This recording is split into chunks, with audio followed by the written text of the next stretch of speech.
This video begins our discussion of advanced SQL, specifically looking at joins, subqueries, and views. So a join is going to take two or more tables and combine them based off a common domain, such as the primary key and foreign key linkages. So what's going to happen is it's going to take the data from multiple tables and it's going to combine them into a single table or view. There are several types of joins. There's the natural join, the inner join, which is standard, the equijoin, the outer join, which includes left outer join, right outer join, and full outer join, and the self join, which typically uses the inner join or outer join, but it is unique enough because it's dealing with one table that I decided to include it as a separate join. So to begin, we'll talk about the natural join. The natural join is going to look for common columns across multiple tables and join based on equality, and then those common columns are only going to appear once.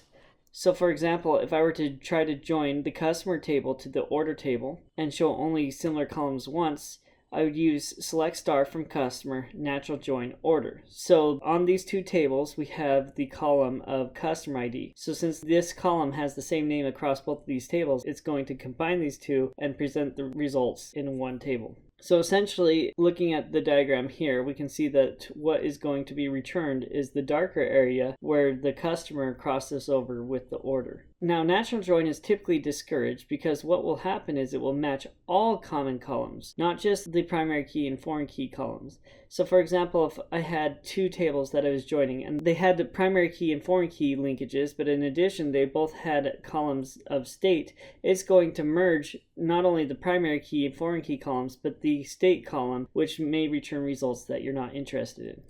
So to show you what this looks like, I'm back here at my server. I'm going to go ahead and paste this query and I'm going to run it against the lecture schema. And we can see that it has successfully merged the two tables together. And in fact, you can see contemporary casuals is listed multiple times.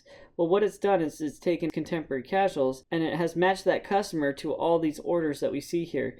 And all their order information is displayed as well. So it has merged the data between the customer table and the order table into one common table. You'll notice that customer ID, which is repeated across both the customer table and the order table, is only displayed once in my results.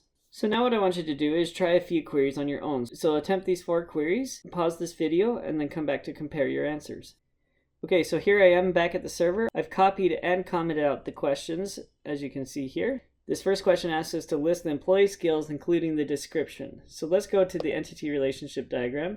And we want to include the description of the skills, so there we go. And then we want to see the employees that have those skills. And then it asks us to show similar columns only once, so that indicates we need to use a natural join. So I'm going to select star from employee skill, and then we'll do natural join skill. Go ahead and run this query, and we can see that it has pulled the employee skill information as well as the skill information. And where they had similar columns, skill ID, that's only shown once. Alright, this next question asks us to join salespeople to the territory they work in and then show similar columns only once. So again, we're dealing with a natural join. So let's go to the ERD and we see that salesperson and territory are the two tables that we want to work with. As you can see, territory ID appears in both of these tables. So let's select star from territory and we'll natural join that to salesperson. We'll go ahead and run this and we see the territory information as well as the salesperson. And now we know the territories that each of these salespeople reside in. Alright, so this next query asks us to show the name and quantity of all raw materials. So let's go ahead and look at our entity relationship diagram and we can see that name, and what we're also looking for is the quantity required because we want to know the total number of quantity of a raw material inside of each product. So we're going to combine raw material to product material, and then we're going to look for where the product ID equals 3. Since we're asked to show similar columns only once, we're going to use a natural join. So I'm going to select the name and quantity required from raw material, and then I'm going to natural join that to product material where the product ID equals 3. We'll go ahead and run this,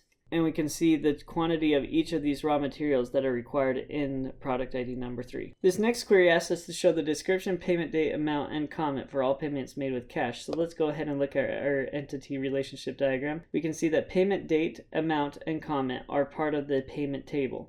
Additionally, we're interested in the description of the payment type, so that is part of the payment type table. So we're going to join these two tables together, and since we're only going to show similar columns only once, we're going to use a natural join. So I'm going to select description, payment date, amount, and comment from payment, natural join, payment type, where comment equals cash. So I go ahead and run it, and you can see that we have 4 payments that have a comment of what they paid with, and that's cash.